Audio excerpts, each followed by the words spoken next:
जय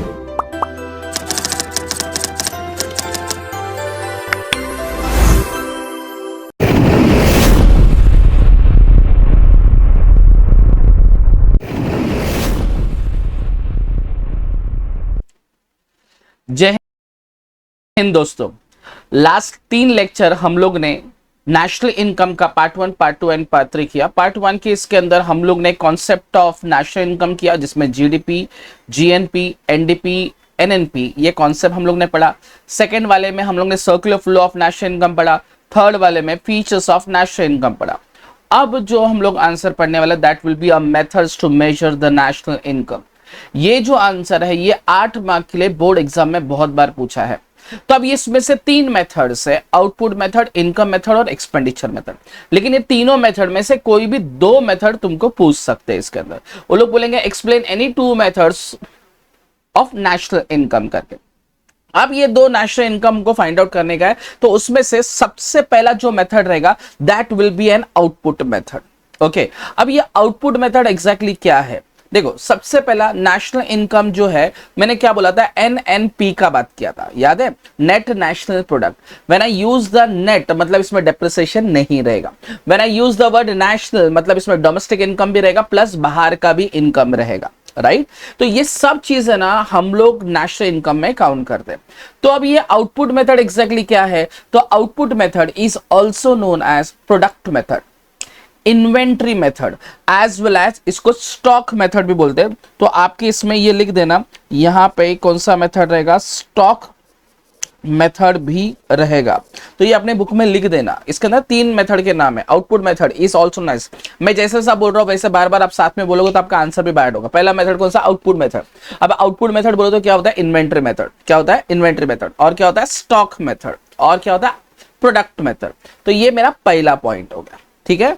second point, अब इसको पॉइंट वाइज लिखे ना तो बहुत अच्छे से समझ में भी आएगा, पूरा आंसर आप लिख सकते हैं। हम पूरा एक साथ बोलते जाएंगे, आप बोलते जाना। सेकेंड मेथड क्या बोला है यहां पे? दिस मेथड का जो नेशनल इनकम का जो अप्रोच होता है वो हमेशा आउटपुट साइड होता है। ऑब्वियसली मेरा कॉन्सेप्ट का नाम ही आउटपुट मेथड है, प्रोडक्ट मेथड है, प्रोडक्शन मेथड है। तो ये हमेशा अपने ज्योग्राफिकल बाउंड्री में जितने भी गुड्स एंड सर्विसेज प्रोड्यूस हुआ है मैं उसी के बारे में बात करूंगा। यस, तो ये हमेशा आउटपुट साइड रहेगा। कौन सा साइड रहेगा? Output side. मेरा पहला पॉइंट क्या था? Output method is also known as product method, inventory method, stock method. Second point इसने क्या बोला है? हमेशा कौन सा साइड रहेगा? Output side. मतलब this method measures the national income by कौन सा side? Output side. Third point, अभी पूरा इकोनॉमी जो है वो डिवाइडेड इनटू डिफरेंट सेक्टर है। तुमको मालूम रहेगा primary sector, secondary sector, tertiary sector, बराबर? प्राइमरी सेक्टर में खेती होता है, खेती से भी आउटपुट निकलता है। सेकेंडरी सेक्टर बोलते मैन्युफैक्चरिंग, उससे भी आउटपुट निकलता है। सर्विस सेक्टर, उसमें से भी कुछ ना कुछ आउटपुट निकलता है। तो economic is divided into different sector, और economic is divided into different sector such as कौन सा रहेगा? तो आपकी बुक में लिखा हुआ है, क्या क्या लिखा हुआ है इसके अंदर? एग्रीकल्चर लिखा है, माइनिंग लिखा है, मैन्युफैक्चरिंग लिखा है, सर्विस सेक्टर लिखा है, राइट? तो हम लोग उसमें 3 चीज ही खाली बोलेंगे बार बार। Economic is divided into different sector such as agriculture, manufacturing, other services या ट्रांसपोर्ट या कम्युनिकेशन। तो अपन 3 ही बोलते हैं, एग्रीकल्चर, मैन्युफैक्चर, कम्युनिकेशन, ठीक है? तो ये 3 चीज को इकोनॉमिक ने डिवाइड किया, और इसके भी हमेशा हम लोग ने कौन सा गुड्स को कंसिडर किया? फाइनल गुड्स को कंसिडर किया। कौन से गुड्स को कंसिडर किया? फाइनल गुड्स को। देखो टेक्स्ट बुक किसके अंदर लिखा है, पहला method it is known as कौन सा रहेगा? कौन सा रहेगा? यहां पे लिखा है आउटपुट मेथड, इन्वेंट्री मेथड, ये सब लिखा है। सेकेंड पॉइंट मैंने कौन सा साइड बोला था इसके अंदर? आउटपुट साइड रहेगा, राइट? इसके बाद यहां पे इकोनॉमिक इज डिवाइडेड इनटू क्या रहेगा? डिफरेंट सेक्टर रहेगा। सच एज मैंने कौन सा बोला? एग्रीकल्चर को बोला, मैन्युफैक्चरिंग बोला, ट्रांसपोर्ट या कम्युनिकेशन बोला, ये रहेगा। और हम लोग ने नेशनल इनकम जब हम पढ़ रहे थे तब उस टाइम पे हम लोग ने क्लियरली बोला था एनडीपी का, एनएनपी का, सॉरी एनडीपी नहीं, एनएनपी का, उसमें हम लोग ने क्या बोला? Definition, net aggregate money value और market value of all final goods and services. हम लोग हमेशा कौन सा गुड्स को कंसिडर करेंगे? फाइनल गुड्स को कंसिडर करते हैं। तो यहां पर भी वो लोग ने लिखा है the value of all final goods and services, जो आपने पूरे साल में प्रोड्यूस किया, वो भी एट कौन सा प्राइस बोला है? Market price. इन सब को क्या करो? ऐड करो। इन सबको क्या करो? ऐड करो। मतलब मेरा 4 पॉइंट हो गया। पहला पॉइंट क्या? पहला point, output method is also known as product method, inventory method, stock method. Second point वो लोग ने क्या लिखा, this method approaches the national income, कौन सा side, output side. Third point क्या बोला, economic is divided into different sectors such as, कौन सा रहेगा, agriculture, manufacturing, communication, transport etcetera. और the value of all final goods and services produce in a country during a year eight कौन सा price, market price. ये सब चीज को क्या करो, ऐड करो। और ये भी कौन सा रहेगा, हायर स्टेज ऑफ प्रोडक्शन होना चाहिए, हायर स्टेज ऑफ क्या होना चाहिए, प्रोडक्शन होना चाहिए। होप्स आपको सबको ये पॉइंट समझा रहेगा। ये इंट्रोडक्शन था। वापस एक बार बोलते हैं, फटाफट फटाफट बोलते हैं वापस। कौन सा बोला मैंने, output method is also known as क्या रहेगा, इन्वेंट्री मेथड, स्टॉक मेथड, और कौन सा मेथड है, प्रोडक्ट मेथड। फिर बाद में दिस मेथड अप्रोचेस कौन सा साइड रहेगा, आउटपुट साइड रहेगा। वैल्यू, फिर बाद में क्या बोला लोगों ने, third point, economic is divided into different sector such as, कौन सा रहेगा, एग्रीकल्चर, मैन्युफैक्चरिंग, और कौन सा रहेगा, सर्विस सेक्टर रहेगा। उसके अंदर आपको कम्युनिकेशन एंड ट्रांसपोर्ट बोला। फोर्थ पॉइंट क्या रहेगा, द वैल्यू ऑफ कौन सा गुड्स लेना चाहिए, फाइनल गुड्स लेना चाहिए। Okay, value of all final goods and services produce in the country during a particular year at a market price should be added, should be added. अब ये सब add तो किया सर, बराबर है, लेकिन अब हम लोग है ना इसके अंदर नोटिस करेंगे ना, इकोनॉमी के अंदर, to avoid the double counting, to avoid double counting, हम लोग है ना दो मेथड यूज करते हैं इसके अंदर, जो बुक के अंदर दिखेगा। दो मेथड यूज करेंगे। एक हम लोग कौन सा गुड्स बोलेंगे, फाइनल गुड्स अप्रोच बोलेंगे, और दूसरा कौन सा बोलेंगे, वैल्यू एडेड मेथड बोलेंगे। ओके, आंसर रहेगा फाइनल गुड्स रहेगा approach, final goods approach word use करेंगे, और दूसरा कौन सा रहेगा, वैल्यू एडेड मेथड या वैल्यू एडेड अप्रोच बोलेंगे। ठीक है, अब ये क्या रहेगा, पहली बात, व्हाट इज फाइनल गुड्स, मैंने पहले लेक्चर में बताया था। What is the difference between final goods and intermediate goods, final goods are those goods which are used for final consumption, intermediate goods are those goods which are used for production process, बराबर ना। तो हम लोग कौन सा goods को consider करेंगे, हमेशा फाइनल गुड्स को कंसीडर करेंगे। तो यहां पे final goods are those goods which are used for final consumption, ये मेरा पहला पॉइंट है इसके अंदर। मुझे बताओ हम लोग हमेशा फाइनल गुड्स को क्यों लेंगे, तो अपन एक दो एग्जांपल लेते हैं, समझ के लेते हैं। फॉर एग्जांपल, एक बंदा है जिसने, ए बंदा है, उसने, ए ने 100 रुपए का गुड्स बनाया, एग्जांपल लेते हैं, XYZ गुड्स बनाया। इस ए ने किसको बेचा, बी को बेचा। जैसे ही उसने बी को बेचा ना, तो गवर्नमेंट ने इस 10 रुपीज के ऊपर क्या लगा दिया, 100 रुपीज के ऊपर क्या लगा दिया, 10% क्या लगा दिया, टैक्स लगा दिया। अब ये उसके लिए कितना हो गया, 110 हो गया। मतलब ए के लिए सेलिंग प्राइस 110 हो गया, और बी के लिए परचेसिंग प्राइस कितना हो गया, 110 हो गया। ठीक है, अब बी ने क्या किया, उसी प्रोडक्ट के अंदर कुछ बनाया, उसने कुछ और ऐड किया, और यही प्रोडक्ट को उसने बेचा कितने में, 200 में बेचा। वही प्रोडक्ट को 110 था ना, उसमें और कुछ वैल्यू ऐड करके उसने मार्केट में कितने में बेचा, 200 में बेचा। अब जैसे 200 में बेचा, वापस गवर्नमेंट ने 10% टैक्स लगा दिया, मतलब 220 में बेचा। अब 220 में किसको बेचा, सी को बेचा। मतलब बी के लिए सेलिंग प्राइस कौन सा है, 220, और सी के लिए परचेसिंग प्राइस कौन सा है, 220, राइट। अब इसने क्या किया, ये 220 इसमें वैल्यू और ऐड करके कितने में बेचा, 400 में बेचा। तो यहां पे 400 रुपए पे गवर्नमेंट ने वापस 10% क्या लगा दिया, टैक्स लगा दिया, ये 440 रुपया हो गया। अब 440 रुपया हो गया ना, तो तुम इसमें एक चीज नोटिस करेगा, भाई इसमें भी टैक्स लगा, इसमें भी टैक्स लगा, इसमें भी टैक्स लगा, मतलब यहां पे डबल काउंटिंग हो रहा है ना, यहां पे तो डबल काउंटिंग हो रहा है। तो इसके लिए गवर्नमेंट बोलता है, देखो दो मेथड है to avoid the double counting. एक, आप डायरेक्ट फाइनल गुड्स पे परचेस करो, फाइनल गुड्स के ऊपर टैक्स लगा दो। अब तुम देखे ना, तो यहाँ पे 100 के ऊपर 10% टैक्स लगा, यहाँ पे 110 पे लगा, तो ये 220 जो है, या मैं बोलूंगा 200 है, उस पे 2 बार टैक्स लगा। ये 440 है, इसमें 3 बार टैक्स लगा। इसके लिए गवर्नमेंट बोलता है, मैं सब 100 पे भी टैक्स नहीं लगाता, 220 पे भी नहीं लगाता, डायरेक्ट कितने पे लगाता हूं, 400 पे लगाता हूं। तो ये 400 कौन सा गुड्स हो गया, फाइनल गुड्स हो गया। कौन सा गुड्स हो गया, फाइनल गुड्स हो गया, बराबर ना। ये कौन सा गुड्स हो गया, फाइनल गुड्स हो गया ना। तो डायरेक्ट में अगर 400 पे लगाया, प्लस 10% टैक्स लगा दिया, तो 440 हो गया। हाँ, तो 440 हो गया, मतलब ये लोग ने डायरेक्टली फाइनल गुड्स के ऊपर टैक्स लगा दिया। तो कौन से गुड्स को सोचा ही नहीं, देखा ही नहीं, वो है इंटरमीडिएट गुड्स।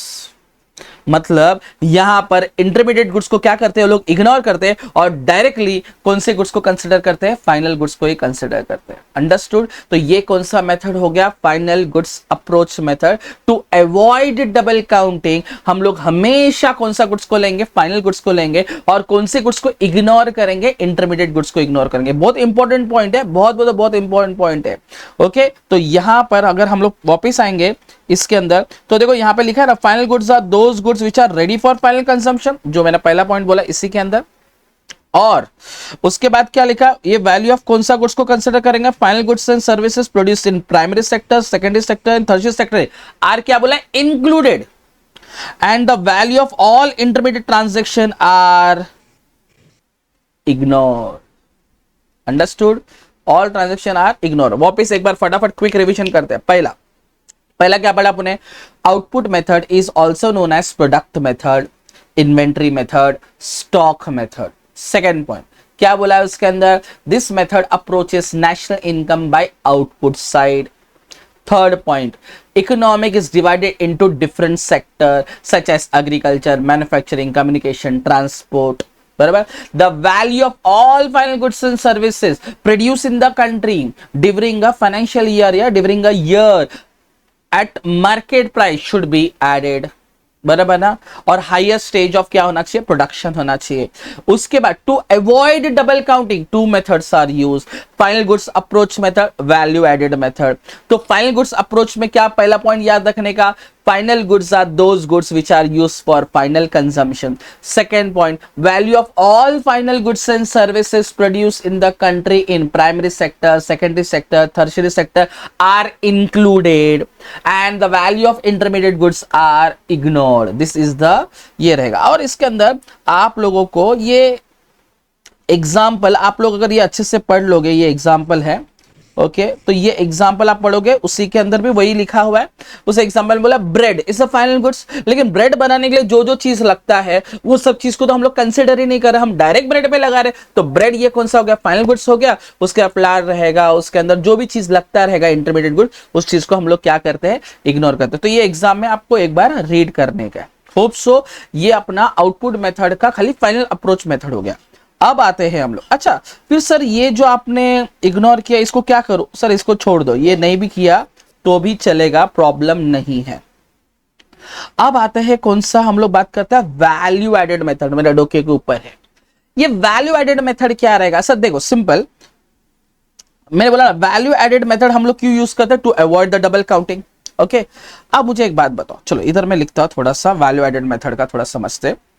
मुझे एक बात बताओ, वैल्यू एडेड जो रहेगा, मैंने ना कोई गुड्स बनाया, ए ने गुड्स बनाया कितने का, 100 रुपए का, ठीक है।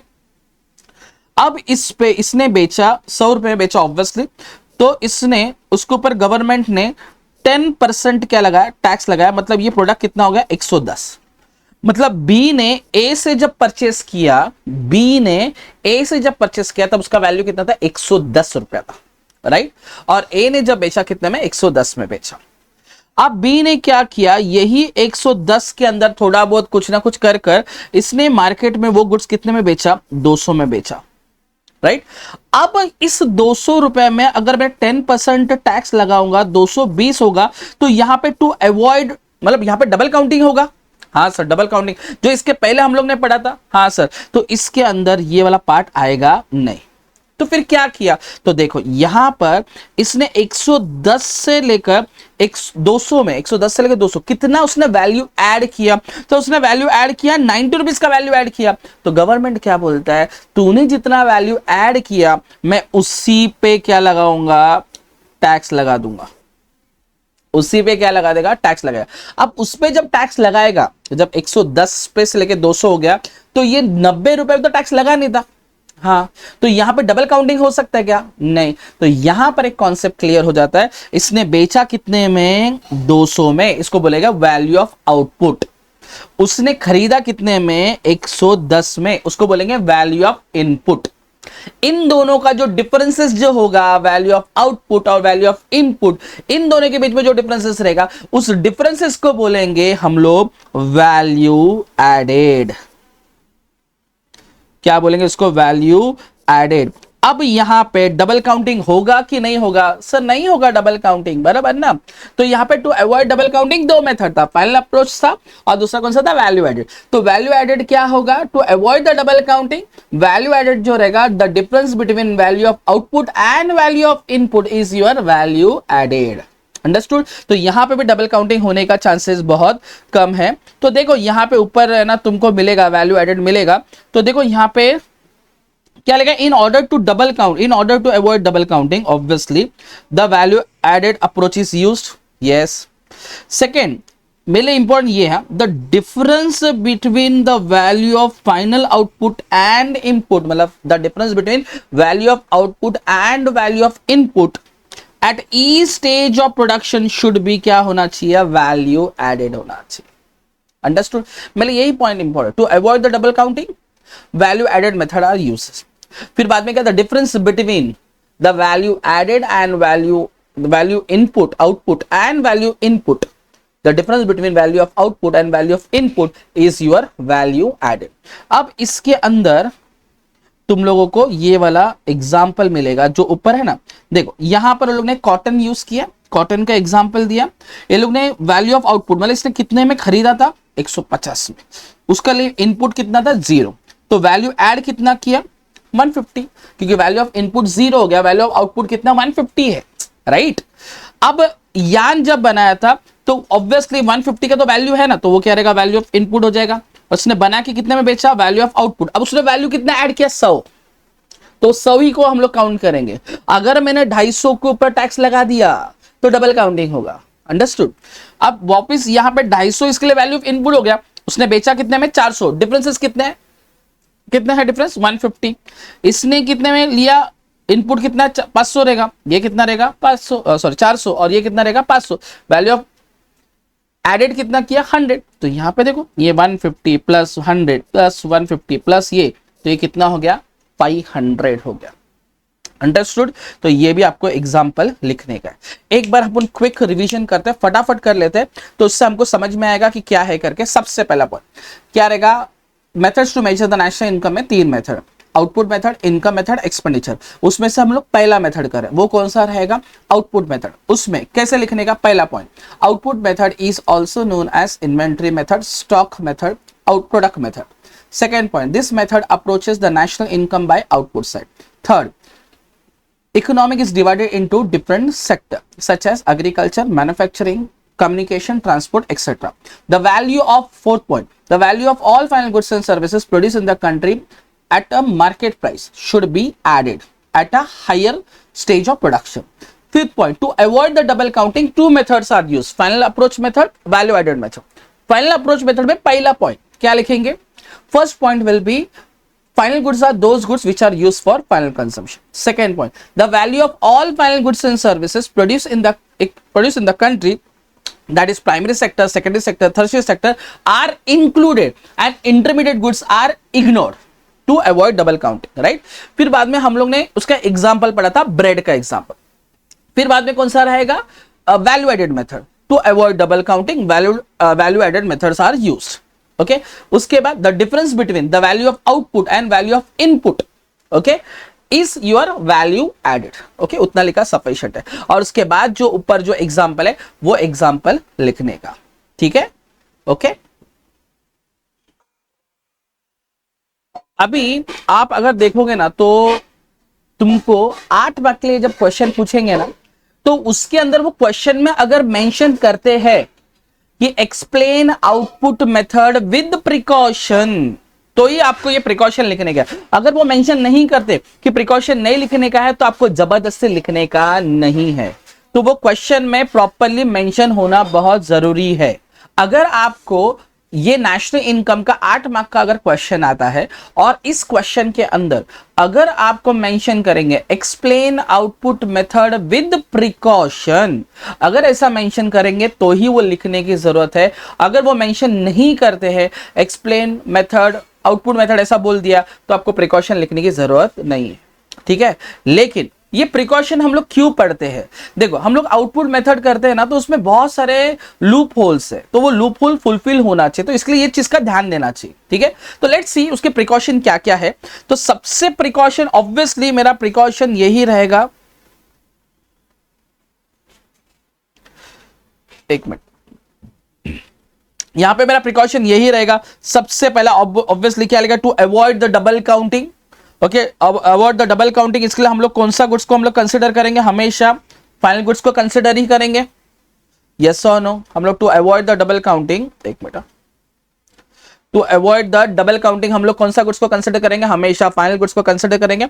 अच्छा, सेकंड क्या लिखा है? The goods use for self consumption by the farmer should be estimated by the guess work. But why इसको ऐसा क्यों बोला गया? देखो एग्जांपल है, अगर मुझे बता, एक फार्मर है, फार्मर एग्रीकल्चर करता है, उसने समझो 1000 किलो गेहूं ग्रो किया। 1000 किलो चावल ग्रो करने के बाद ऑब्वियसली उसमें से वो कुछ चावल है ना, वो अपने पास ही रखेगा, उसको भी तो खाने पीने के लिए चाहिए। अब वही खुद ग्रो करेगा, वही किराने की दुकान में जाएगा, वहां से वो क्या परचेस करेगा क्या? नहीं। तो वो क्या करेगा, 1000 किलो ग्रो हो गया ना, वो 1000 में से क्या करेगा, 700 किलो बनाया ऐसा गवर्नमेंट को बोलेगा, और 300 किलो अपने पास रखेगा। उसमें से भी बार क्या करेगा, 100 अपने पास रखेगा और 200 मार्केट में बेचेगा। तो गवर्नमेंट क्या बोलता है, उसको मालूम है कि भाई फार्मर ने मेरे को अगर 700 किलो दिया है, तो टेक्निकली अंदाजा उसने 1000 किलो तो बना रहेगा, क्योंकि अपने पास उसने कुछ तो रखा रहेगा फॉर सेल्फ कंजम्पशन, राइट। तो इसके लिए हम लोग एस्टिमेटेड लेंगे, अंदाजा लेंगे कि क्या लेंगे, कि इसने खुद के लिए कुछ ना कुछ रखा रहेगा। इसके लिए इसको हमेशा गेस वर्क रहेगा, एस्टिमेटेड वर्क लेंगे हम लोग, इसका एग्जैक्ट फिगर हमको मिल नहीं सकता। अंडरस्टूड? तो यहां पर मेरा सेकंड पॉइंट रहेगा टू अवॉइड, पहला पॉइंट क्या रहेगा, टू अवॉइड डबल काउंटिंग। हम लोग फाइनल गुड्स को लेंगे। गुड्स फॉर सेल्फ कंजम्पशन, जो फार्मर कंज्यूम करेगा वो हमेशा एस्टिमेटेड रहना चाहिए। ठीक है, अच्छा, यहां पे लिखा indirect taxes included eight market price and are to be deducted and subsidy given by the government to be certain products should be added। यहां पे ये बोलते हैं इनडायरेक्ट टैक्स को जो रहेगा उसको हमेशा आप डिडक्ट करो, और सब्सिडी को क्या करो, ऐड करो। आप इनडायरेक्ट टैक्स को डिडक्ट क्यों करो? क्योंकि इनडायरेक्ट टैक्स दे रहा, मतलब लेगा किससे, पब्लिक से लेगा, और सब्सिडी दे रहा कौन है, गवर्नमेंट दे रहा है ना। तो यहाँ पे एक्चुअल में हमारा कंट्री का ही नेशनल इनकम होना चाहिए। इसके लिए जो पब्लिक से जो पैसा लिया वो निकाल दो, और गवर्नमेंट की तरफ से जो गवर्नमेंट को जो गया है उसको क्या करो, ऐड करो, तो तुमको प्रॉपर्ली नेशनल इनकम मिल सकता है। ठीक है, टेक्निकली ये पॉइंट इंपॉर्टेंट नहीं, इंपॉर्टेंट, बहुत इंपॉर्टेंट पॉइंट है, लेकिन हम लोगों ने उसका इनडायरेक्ट टैक्स और डायरेक्ट टैक्स, सब्सिडी, उसके बारे में हम लोग ने कुछ पढ़ा ही नहीं है। तो ये पॉइंट को आप लोग चाहिए तो इग्नोर कर सकते हैं।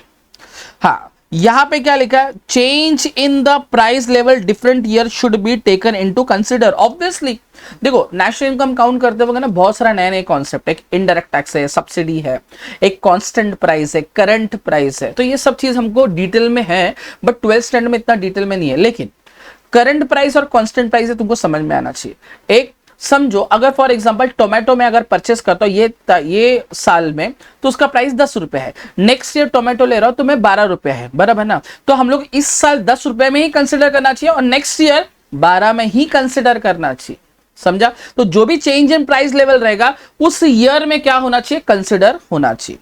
ठीक है, अच्छा, हम लोग वैल्यू ऑफ एक्सपोर्ट शुड भी क्या होना चाहिए, एडेड। ऑब्वियसली हम लोग जीडीपी निकालते हैं, सी प्लस आई प्लस जी प्लस एक्स बोलते हैं, प्लस एक्स बोलते हैं, और माइनस एम बोलते हैं। तो यहां पे क्या रहेगा, माइनस एम करेंगे। और एक चीज, डेप्रिसिएशन, हम लोग, मैंने क्या बोला था, national income is NNP, net, right. तो नेट रहेगा तो मतलब इसमें डेप्रिसिएशन क्या होगा, डिडक्ट होगा। इस डेप्रिसिएशन को हम लोग क्या करते हैं, डिडक्ट करते हैं। और इसमें 7th पॉइंट जो है, sales and purchase of second hand goods should be ignore. मतलब अगर फॉर एग्जांपल मेरे पास लैपटॉप है, इस साल मैंने परचेस किया तो उस पर मैंने जीएसटी दिया, नेक्स्ट ईयर मेरे को लैपटॉप मेरे को ठीक लगा, मेरे को दूसरा वाला लैपटॉप लेने का, अगर मैं जब उसको बेचूंगा तो उस पर गवर्नमेंट वापस जीएसटी लगाएगा नहीं। और अगर जीएसटी गवर्नमेंट वापस लगाता है तो डबल काउंटिंग होगा, क्योंकि एक टाइम पे एक ही बार उसके ऊपर क्या लग सकता है, टैक्स लग सकता है, राइट। तो इसके लिए सेकेंड हैंड गुड्स के ऊपर टैक्स लगेगा नहीं। ठीक है, तो इसमें 5 पॉइंट आप थोड़ा सा ध्यान से लिखा तो भी चलेगा, अगर एग्जाम में पूछा है तो मेरे हिसाब से आप 5 पॉइंट कौन सा लिखना चाहिए। तो पहला पॉइंट है टू अवॉइड डबल काउंटिंग, ठीक है, ये याद रखना, टू अवॉइड डबल काउंटिंग कौन सा गुड्स को कंसिडर करेंगे, फाइनल गुड्स को कंसिडर करेंगे। जो फार्मर गुड्स कंज्यूम करते हैं, सेल्फ कंजम्पशन करते हैं, इट शुड बी एस्टिमेटेड होना चाहिए। अच्छा, ये थर्ड पॉइंट नहीं लिखा तो भी चलेगा, क्योंकि इसको डिटेल में हमने लिया ही नहीं है, पूरे बुक में डिटेल में नहीं है, तो आप चाहिए तो याद करना तो कर सकते हैं, लेकिन इनडायरेक्ट टैक्स क्या होगा, हमेशा क्या होगा, डिडक्टेड होगा, सब्सिडी क्या होगा, एडेड होगा, ये याद रखा तो भी चलेगा। अच्छा, चेंज इन प्राइस लेवल होना चाहिए, इसके अलावा लास्ट ईयर भी होना चाहिए। और एक्सपोर्ट इंपोर्ट, एक्सपोर्ट क्या होना चाहिए, ऐड होना चाहिए, इंपोर्ट क्या होना चाहिए, डिडक्टेड होना चाहिए, डेप्रिसिएशन क्या होना चाहिए, डिडक्टेड होना चाहिए, और सेल ऑफ क्या होना चाहिए, sale of second hand good should भी क्या होना चाहिए, इग्नोर। एक बार वापस एक बार रिकैप कर लेते हैं। पहला पॉइंट, फर्स्ट पॉइंट हम लोग ने क्या बोला, precaution to avoid the double counting, कौन सा गुड्स को कंसीडर करेंगे, फाइनल गुड्स। सेकंड, वो लोग ने क्या बोला, फार्मर को क्या रहेगा, सेल्फ कंजम्पशन रहेगा, it should be estimated. Third, indirect tax को हम लोग क्या करेंगे, एडेड, और सब्सिडी को क्या करेंगे, इनडायरेक्ट टैक्स को क्या करेंगे, डिडक्टेड, सब्सिडी को क्या करेंगे, एडेड। उसके बाद हम लोग कौन सा, प्राइस लेवल चेंजेस को कंसिडर करेंगे, एक्सपोर्ट, वैल्यू ऑफ एक्सपोर्ट को ऐड करेंगे, वैल्यू ऑफ इंपोर्ट को क्या करेंगे, डिडक्ट करेंगे, डेप्रिसिएशन को क्या करेंगे, डिडक्ट करेंगे, और लास्ट कौन सा, sale of second hand goods को हम लोग हमेशा क्या करेंगे, इग्नोर करेंगे। होप सो आपको समझ में आ रहेगा। This is your output method, ये पूरा का पूरा आउटपुट मेथड है। अगर सिर्फ तुमको एग्जाम में 4 मार्क के लिए भी अलग से क्वेश्चन पूछ सकते हैं, एक्सप्लेन आउटपुट मेथड, लेकिन उसमें अगर प्रिकॉशन नहीं पूछा है तो आपको प्रिकॉशन लिखने का नहीं।